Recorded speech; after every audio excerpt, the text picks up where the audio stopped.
Welcome to the Social Mission Revolution. Each week we explore some of the greatest undertold stories of businesses and everyday people who are making their ultimate impact on the world through social mission. This is Social Mission Revolution, And this is your host, Andrea Putting.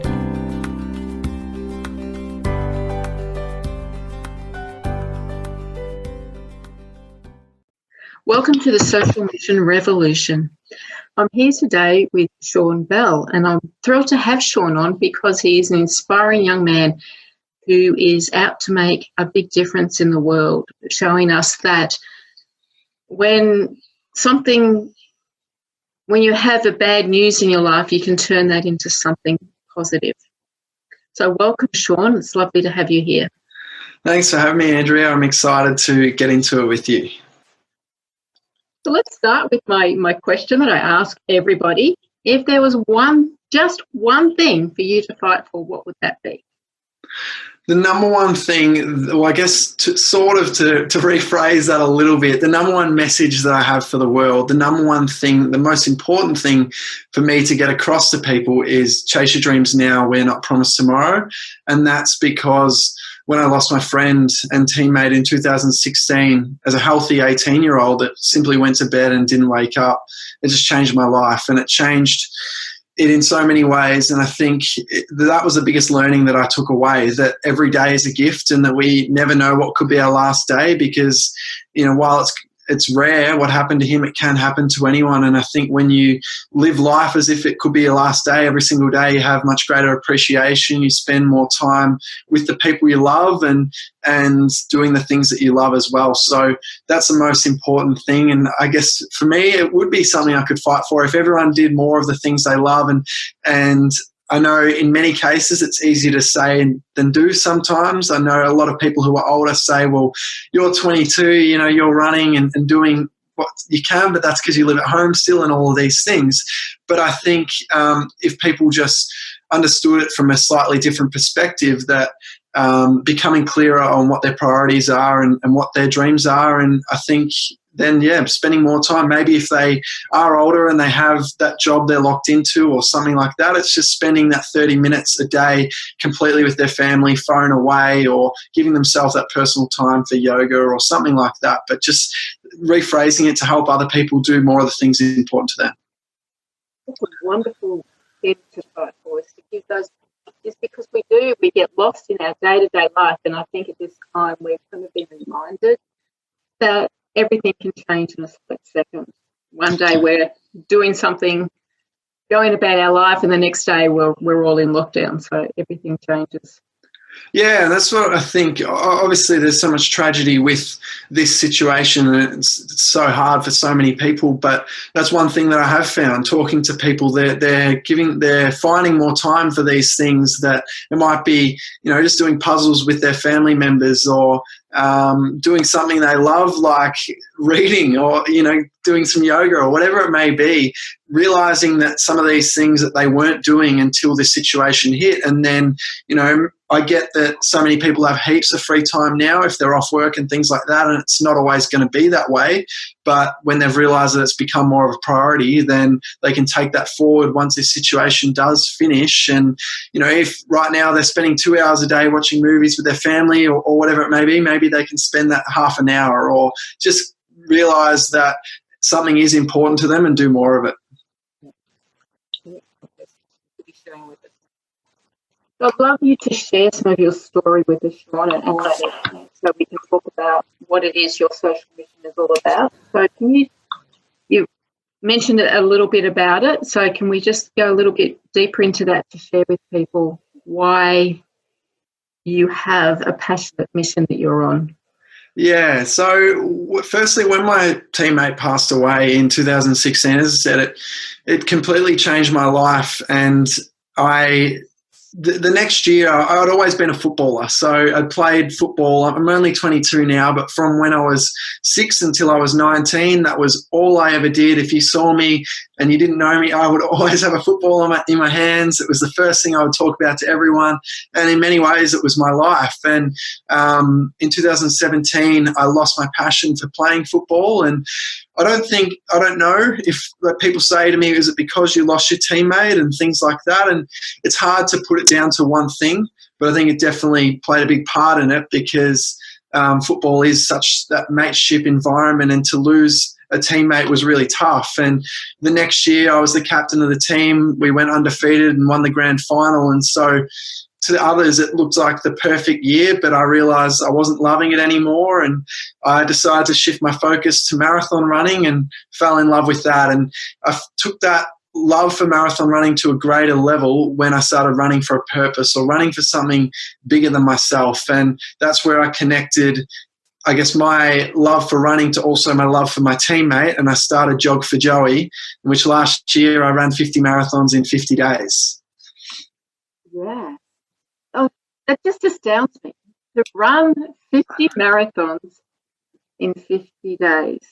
Now, I claim to be a runner, but I'm a sprinter, so I can't run more than 100 meters, and quite slowly for a sprinter. But to get into my mind that you're doing 50 in 50 days, and the people that I speak to who do marathons, it's just takes so much out of them. How do you do that?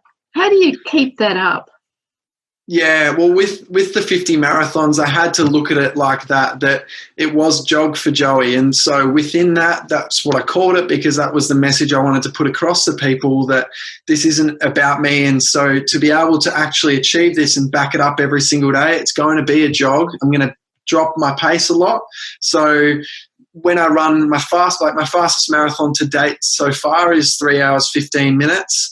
And when I was doing these marathons, it was about 4 hours, 35 minutes average. So I guess being out there for a bit of extra time, dropping my pace back, allowed me to have less impact on my body because I was going slower, but I also had great support. I think it's, everyone notices the runner in all of this, but they don't see the physios behind and the nutritionists and my running coach and all the people that help make it possible. So I think to many people, running is an individual sport, but it's in many ways a team event as well. And that's why next year my goal is to run around Australia and raise money and awareness for Make-A-Wish Australia. So super excited for that. But again, it's a team effort where I'm going to be needing support crew around me, and they'll be able to experience the highs and lows that come with that as well. You can't exactly just go and run around Australia without having on your own, because that would be foolish. Yeah, very dangerous.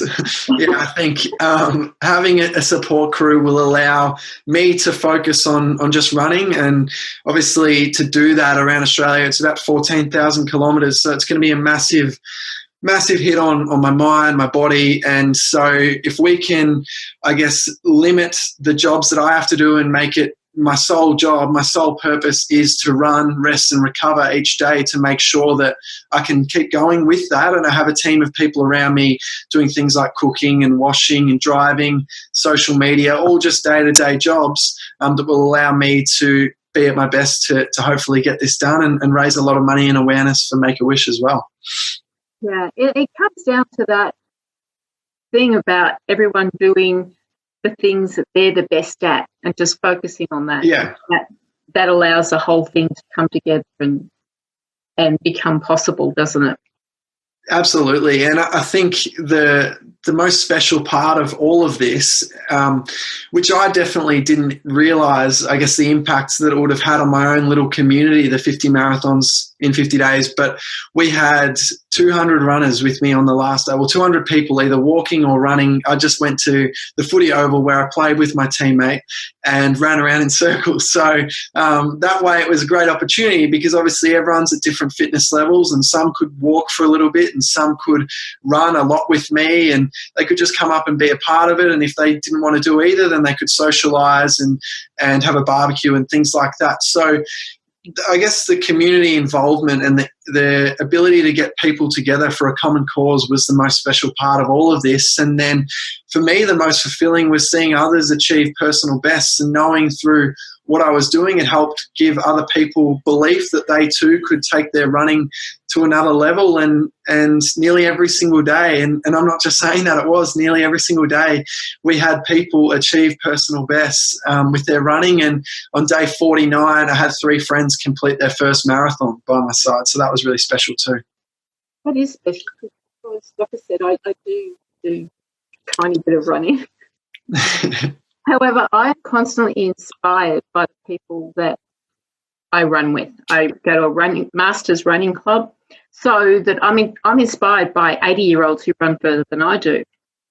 But to be able to see that they're running and improving, constantly looking for their best.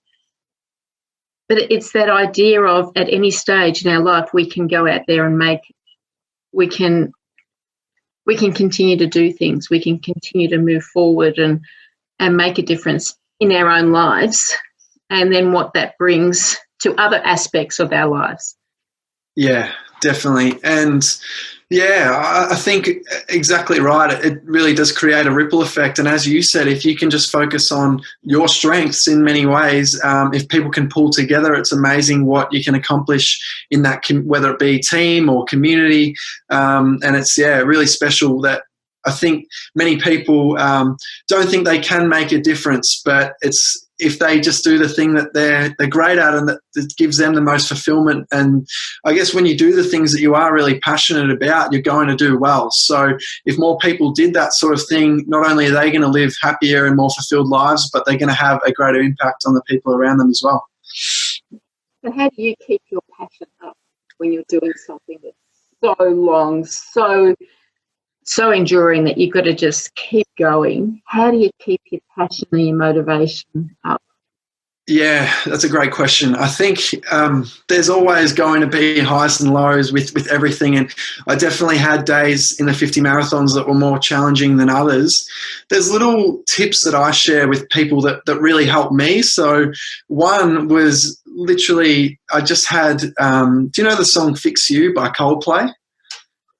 I don't know. No, that's okay. Or maybe you can look it up afterwards. But for me, that was a really important song. And that was because that song, in many ways, it's quite a sad song. But what it did, I would listen to that song, and I made a video of my teammate and some of his photos. And so I would listen to that song quite a bit and watch that video and seeing the photos of him, because it would remind me of my reason why I was going to put my body through that and run the 50 marathons in 50 days. And the tip that I share with other people is I actually made that song my alarm. So it was the first thing that I heard for 50 days in a row. And then, when you're laying there and you don't want to wake up and run another marathon, your body's sore and, you have all of these things going through your head.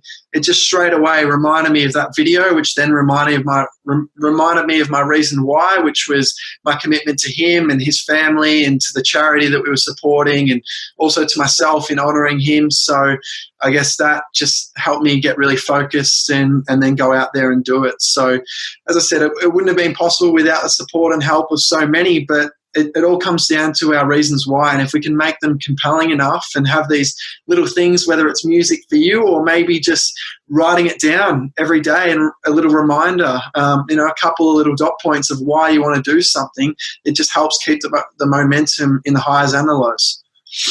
Yeah, that's some good advice there, some good ideas, because we all at some stage suffer from having those days where we just don't want to get up and do what it is we're really wanting to do, and to keep that passion alive is so important. Yeah, definitely. So you adopted Make-A-Wish as the charity that you're chosen to run for and to contribute to. Do you want to tell us a little bit about Make-A-Wish and why that's becoming your choice?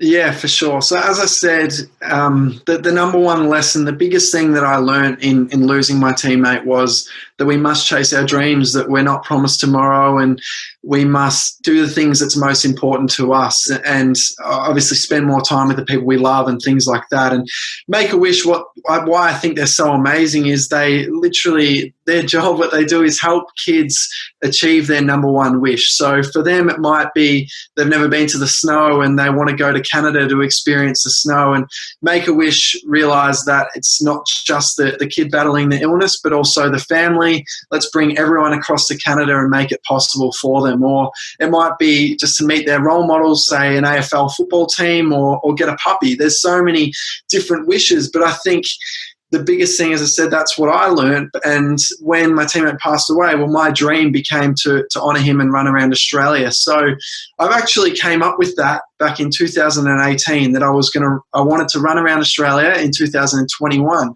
And then I realised that if I'm going to do this, I need to do something beforehand to prove to myself that I can do this, and to other people to get support and sponsors and things like that, which was then why I did the 50 marathons in 50 days. But for me, I became really clear on my dream, run around Australia to honour my friend. And I thought, well, what charity helps other people achieve their dreams? And Make-A-Wish was a standout. I just think the way that they, in many ways, helping kids that are even less likely than all of us promised tomorrow, I think that's really special to help them achieve what's most important to them.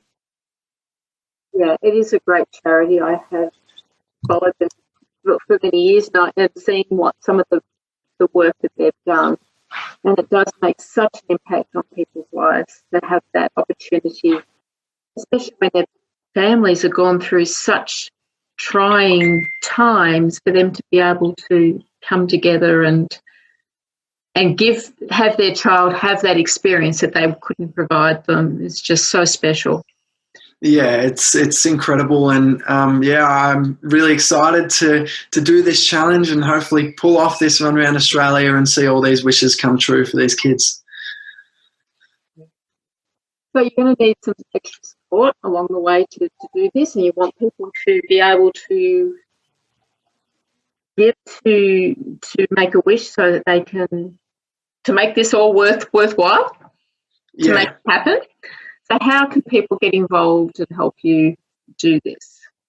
Well, I guess there's different ways to be involved. As you said, if they can donate to Make-A-Wish Australia, that would be incredible. Every cent goes a long way. So whatever people can give is amazing, and we're very appreciative of that. Or if they want to be involved with my run in particular, there's opportunity to be involved as a support crew member. So the way we're setting it up to make it as safe as possible is I'm going to have 5 people around me at all times. Only one person will be paid through that time, and that's one of my mates who's the project manager. So he's going to be with me for 8 months, or as long as it takes. So of course, if that's his role, then he's going to be paid for his time. And other than that, it's an event that's really dependent on volunteers, and if people can give 2 weeks of their time to help support and make it possible with contributing to daily jobs such as driving or cooking or cleaning and things like that. So I've got a Jayco caravan and a Toyota Land Cruiser to tow it, and setting up, I guess, the logistics around all of that at the moment. But if people are interested in being a support crew member, Run for Wishes on Instagram or Facebook, or send us an email at info@seanbellrunforwishes.com. Yeah, so you can have people from all over Australia being able to come wherever they are, be able to come and support you on the journey. That'd be awesome, wouldn't it? Yeah, definitely. And look, I understand that it's a massive sacrifice for people to give up 2 weeks of their time and, to not be paid and to come and volunteer and make this possible. And so therefore, the very minimum will be, they can obviously stay in our big Jayco. That's a 20-foot Jayco that can sleep 6 people, so that's nice. And outside of that, we'll be covering all their food. And depending on how I go with sponsorship, that's the main thing I'm doing at the moment. Hopefully, we'll be able to cover their flights in and out as well. So then, really, there's no expenses for people, just their time and their help and contribution in giving through these daily jobs to help make it possible, so that I can focus on my running and get it done. Yeah, fantastic. So if people want to get in touch with you about that, how can they do that? Yeah, so if people want to get in touch, you can send an email to info@seanbellrunforwishes.com, or on Instagram we have Run for Wishes as well, and Facebook Run for Wishes. So if that's easier for you, you can send us a message through there, and we'll have a chat about how you would like to be involved. Fantastic. I'm sure that we can get some people interested in what you're doing. So I want to ask another question for you for people listening is, do you have any advice for someone if they've got this idea, they've got a passion that they want to make happen? What advice would you give them? That's a great question again, and I think it all comes down to following your heart, becoming really clear on why they want this in the first place, because I think we're going to be challenged in whatever it is that we want to do. There's always ups and downs and obstacles that come in the way. So if you're really clear on that why, you'll be able to push through that.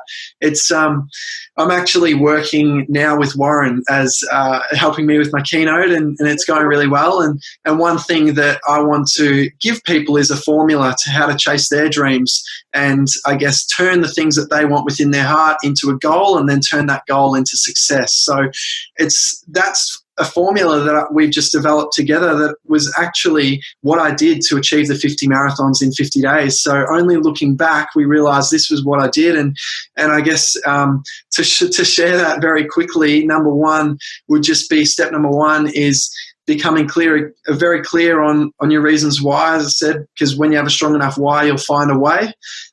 Step number two is find a coach and a mentor. So it wouldn't be possible for me to have achieved the 50 marathons without reaching out firstly to a lovely lady named Samantha Gash, who ran 77 marathons in 77 days across India. So in the boiling heat of India as well. So step number two for other people, find a coach and a mentor, because I think so often the things that we want to achieve within our own lives, someone else has done or done something similar. So try and find these people and model off them, and be brave enough to ask questions and put yourself out there. Because I think if you're doing something for the right reasons and you truly believe in what you're doing, it's amazing how giving people can be. And that's what I found with her. And step number three is we can't help others unless we're helping ourselves. So always just make sure in everything that you're doing that you put on your oxygen mask first, and you look after your health mentally, physically, emotionally as well. And then step number four, commit to the plan. So trust the process. If you've been given a plan by a coach or mentor in step number two, then just commit. There's going to be, I guess, hard times, as I said, but if you can be patient and trust what they're doing, I had to trust that Samantha, had the experience, she had the knowledge herself, she'd achieved this, and I just had to trust the guide that she was giving me through training programs and things like that. And then number five is just if you have, I guess, monitoring your progress, and if things aren't working, pivot and create changes. So I only touched on it briefly, but during the 50 marathons in 50 days, the run was called Jog for Joey, and I was supporting the Compassionate Friends charity who help grieving families, and that was amazing. We raised $30,000 to support these grieving families. But I felt within my heart that the most important charity for me to support going forward was Make-A-Wish. So that was something that I had to realize I had to pivot and make changes. So I think it's really important that we do whatever it takes to achieve our goal, the thing that we want, but we don't get so rigid in the approach to get there. We have to be flexible, and if things aren't working or if things aren't feeling true to yourself anymore, then make that change and do whatever you can to make it possible. Fantastic advice there, Sean. You've done a great job of getting that all together and being able to present people with ideas on what is important to move forward, and that having a mentor and being able to change and make different directions every now and then is really important. Yeah, definitely. I think, for so many people who their work may have been affected at the moment with COVID-19, it's like, as you've seen Speakers Institute do with pivoting and having to do it all online. So I think, we have we can sometimes have within our head and our heart the way that it's going to go. And for me, it was always Jog for Joey around Australia in 2021. That was what it was called. But then when I decided to support Make-A-Wish, I thought, well, it's still going to be honouring my teammate, honouring my friend, but I can actually call it Run for Wishes, because that's going to have a bigger impact, I think, going to raise more money and awareness, and people are going to understand much more clearly what I'm doing. It is very clear that that's what it's about. Yeah. Yeah. So I want to thank you for coming onto the podcast, Sean. It's been a real pleasure talking to you and being able to share your story and to share the inspiration that you're offering people too, because I've heard you speak and you are a great speaker, and I think people are going to in the future really enjoy listening to your stories. Thank you very much, Andrea. It was great to talk to you, and I hope people can take something away from this. And as I said, if people want to get in touch, then feel free to reach out to me, and I'd love to have a chat with you as well. So thank you very much for listening, and this is all for Social Mission Revolution today. We're back next week with another Social Mission Revolutionist.